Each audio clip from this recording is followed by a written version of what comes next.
वीर रस का कवि आती सबसे पहले पाकिस्तान को निपटाता है। पाकिस्तान तुझे नहीं छोड़ूंगा, तेरे ऊपर हिमालय धकेल दूंगा। और सेहत ऐसी होती अपनी टैची उठाई नहीं जाती।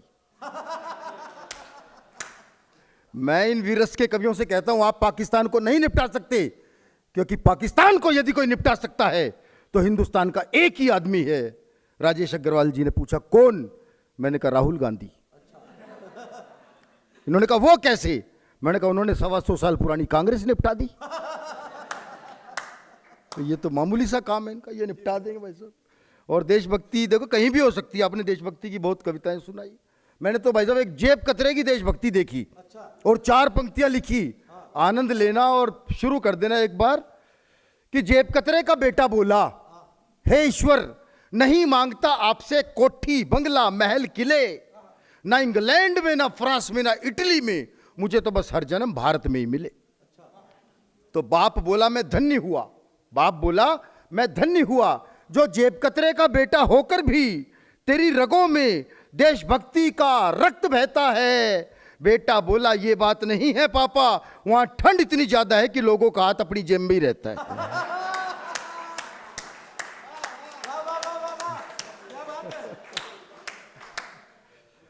मैं तो भाई साहब एक बार स्कूल में चला गया। मुझे एक पप्पू मिला, नहीं वो वाला नहीं, एक ही थोड़ी होता है, और भी तो मैंने पूछा बेटा तू हर साल पास कैसे होता है? बोला अंकल नकल चला के। मैंने कहा बेटा कभी पकड़ा नहीं गया।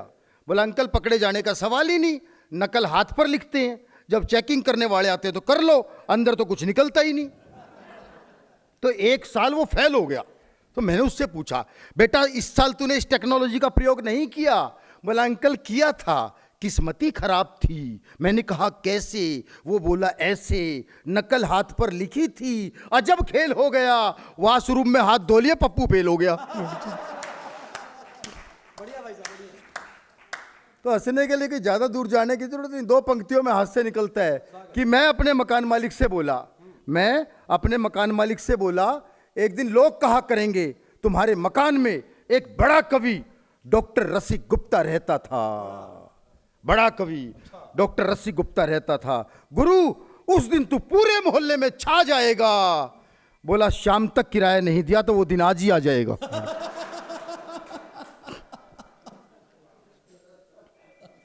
तो कई बार ऐसी स्थिति हो जाती है, मोबाइल बार बार बज रहे हैं बीच बीच में। इस मोबाइल के कारण, हाँ इसका गला घोट दो आप थोड़ा सा, क्योंकि इस मोबाइल के कारण कितनी इंडस्ट्रियां खत्म हो गई बिंदल साहब। इस मोबाइल के कारण घड़ी खत्म, कैलकुलेटर खत्म, कैलेंडर खत्म, डायरी खत्म, पेन खत्म, टॉर्च खत्म, कंपास खत्म, एफएम खत्म, आदमी का सुख चैन खत्म। और अगर किसी के मोबाइल का पासवर्ड उसकी पत्नी के हाथ लग जाए तो आदमी खत्म।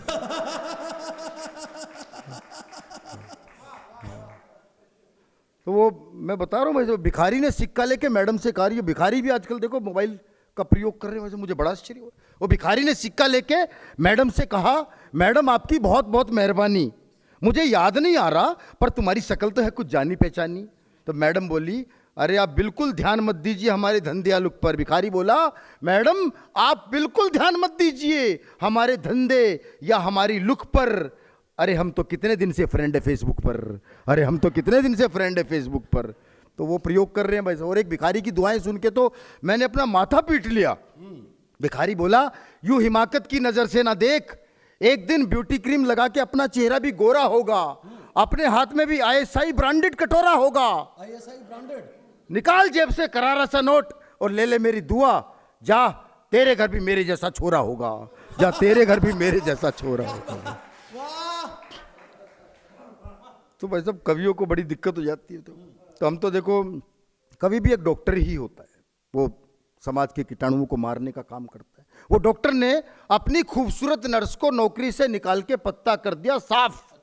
तो नर्स बोली बिना गलती नौकरी से निकालना कहाँ का इंसाफ। तो डॉक्टर बोला मैंने एक पेशेंट को कहते सुना है, नर्स क्या है बिल्कुल परी है, अखियों से गोली दाग जाती है और मेरी आधी बीमारी तो इसकी मुस्कुराहट से ही भाग जाती है। तो ऐसी नर्सों का क्या करना है वैसे, लेकिन इनसे प्यार व्यार बड़ा खतरनाक होता है भाई। सब बताऊं आपको मैं कि नर्स से पेशेंट बोला, नर्स से पेशेंट बोला सुन प्रिय बात मेरी, सबसे निराली तेरे गालों की ये लाली है, दिल को चुराने वाली, सपनों में आने वाली, रखी मैंने हॉट सीट तेरे लिए खाली है। तो नर्स बोली होश में आते ही तू लगेगा रोने, नर्स बोली होश में आते ही तू लगेगा रोने, मैं भी जाली, डॉक्टर की डिग्री भी जाली है, और दिल को तो मैंने हाथ भी नहीं लगाया झूठे, मैंने तो सिर्फ तेरी किडनी निकाली है, मैंने तो सिर्फ तेरी किडनी निकाली। तो भाई साहब कुछ भी कर सकता है कोई, मामला ऐसा ही चल रहा है बिल्कुल। और ये फिर बच गया, वैसे ये नहीं चैन लेने देगा बिल्कुल मोबाइल। पहले जब किसी का मोबाइल गिरता था तो उसकी बैटरी बाहर आ जाती थी, लेकिन अब किसी का मोबाइल गिर जाए तो किडनी, लीवर, फेफड़े, हार्ट, सब कुछ बाहर आ जाता है निकल के, क्योंकि प्राणी उसके अंदर अटके हुए हैं बिल्कुल। तो बहुत मन से आप सुन रहे हैं, बिल्कुल जीवंत आप श्रोता हैं। और मैं राज भी आज समझ गया, जो आपने इतने स्वादिष्ट समोसों की इनको आदत डाल दी है, वो छोटे छोटे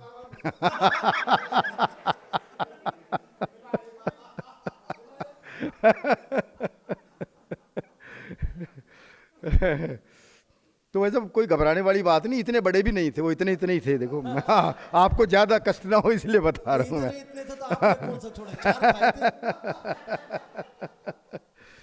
तो मैं लीजिए, हम बहुत सी बात करते हैं आपसे, हास्य की भी बात करते हैं।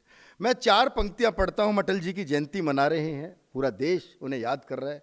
हमारे कवि कुल के ऐसे हमारे कवि जिन्होंने पूरे विश्व में कविता का डंका बजाया और भारत को, गौरव को ऊंचा किया। मैं 4 पंक्तियां पढ़ता हूं और कहीं ना कहीं उनके मन के भाव भी इन 4 पंक्तियों में छिपे होंगे।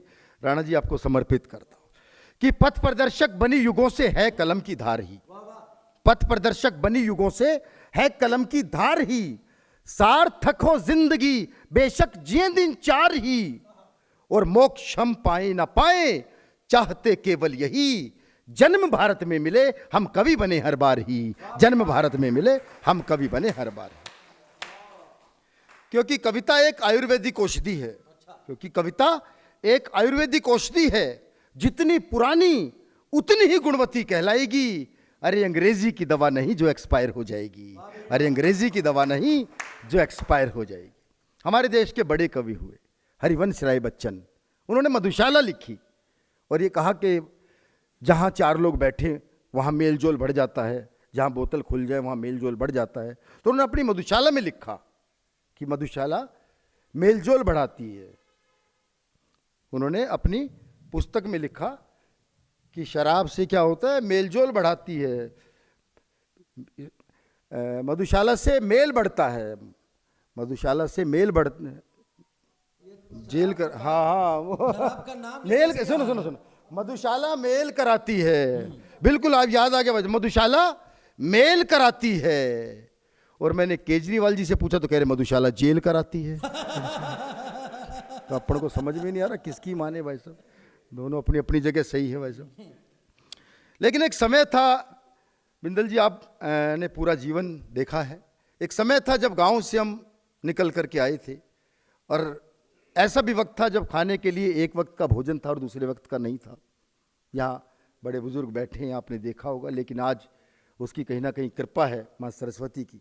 तब मैं 4 पंक्तियां पढ़ता हूं कि निकले जब हम गांव छोड़कर घर से थोड़ा दूर हुए हैं, निकले जब हम गांव छोड़कर घर से थोड़ा दूर हुए हैं, मात शारदे की कृपा से हम आंखों का नूर हुए हैं, और मिला कभी खाना पर कितनी रातें भूखे पेट गुजारी, लेकिन माँ के आशीषों से दुनिया में मशहूर हुए हैं, लेकिन माँ के आशीषों से दुनिया में मशहूर हुए हैं, लेकिन माँ के आशीषों से दुनिया में मशहूर हुए। ये कला माँ सरस्वती ने हम सबको दी। तो मैं 4 पंक्तियां पढ़ता हूं कि कला वो चीज है जग में कभी जो खो नहीं सकती, कला वो चीज है जग में कभी जो खो नहीं सकती, हंसाती है जो दूजों को वो आंखें रो नहीं सकती, हंसाना ही खुदाई है, हंसाना ही इबादत है, हंसाने से बड़ी पूजा जहां में हो नहीं सकती, हंसाने से बड़ी पूजा जहां में हो नहीं सकती। लेकिन एकमात्र उद्देश्य कवि का सिर्फ हंसाना नहीं है। तब कहना चाहता हूं कि हंसाया खूब लोगों को किया परिहास कवियों ने, हंसाया खूब लोगों को किया परिहास कवियों ने, कभी हो प्रेम में पागल रचा मधुमास कवियों ने, और पड़ी जब भी जरूरत तो कलम ने आग उगली है, कलम की नोक से बदले सदा इतिहास कवियों ने, कलम की नोक से बदले सदा इतिहास कवियों ने, कलम की नोक से। और कवि क्या ध्यान रखता है जब कोई सृजन करने के लिए चलता है, कोई मुक्तक कोई कविता का सृजन करता है, तब क्या ध्यान रखा जाता है कि कष्ट किसी को पहुंचा करके, आशीष भाई, कष्ट किसी को पहुंचा करके बढ़ती अपनी शान नहीं, कष्ट किसी को पहुंचा करके बढ़ती अपनी शान नहीं, लिख करके 100 बार मिटाते घटे किसी का मान नहीं, और कितने गोते खाने पड़ते हैं इस मन के सागर में, कोरे कागज पर कुछ लिखना इतना भी आसान नहीं, कोरे कागज पर कुछ लिखना इतना भी आसान नहीं, कोरे कागज पर कुछ लिखना इतना भी आसान नहीं। तो हम सब की ये इच्छा रहती है, हम सब कवियों की, हमारी लेखनी कैसी हो कि दिलों से नफरतों की खाइयां अब पाटनी होंगी, दिलों से नफरतों की खाइयां अब पाटनी होंगी, धर्म की बेड़ियां पहनी हुई जो काटनी होंगी, और खुशी तुमको मिले कैसे कभी नफरत के बदले में, अगर चाहत है खुशियों की तो खुशियां बांटनी होंगी, अगर चाहत है खुशियों की तो खुशियां बांटनी होंगी। जब मुझे इस गोष्ठी के लिए, इस कवि सम्मेलन के लिए मुझे निमंत्रण मिला, तो मुझे इसलिए भी प्रसन्नता हुई कि राजेश भाई ने मुझे बताया कि यहाँ चुटकुले वर्जित हैं, तो मुझे बड़ा अच्छा लगा, क्योंकि पहली बार शुद्ध कवि सम्मेलन में हमें पढ़ने का अवसर मिल रहा है, वरना हमें पता है कि 50% जो है वो चुटकुलों पर आधारित हो गया है कवि सम्मेलन। तो मुझे इसलिए भी विशेष खुशी हुई। और मेरी एक कविता है, मैंने चुटकुलों पर एक कविता लिखी जी। हाँ तो चुटकुले नहीं सुना रहे, चुटकुलों पर कविता सुनाते आपको। एक बार तालियां बजा के मुझे आदेशित करें। जो अपनी बातों से हंसाने का दम रखता हो उसे चुटकुलों की सहायता लेने की जरूरत नहीं है। बिल्कुल। रसिक गुप्ता नाम उस हास्य रस के कवि का है। एक बार जोरदार तालियां बजाओ और आनंद में गोते लगाओ। तो हाँ, मैं नहीं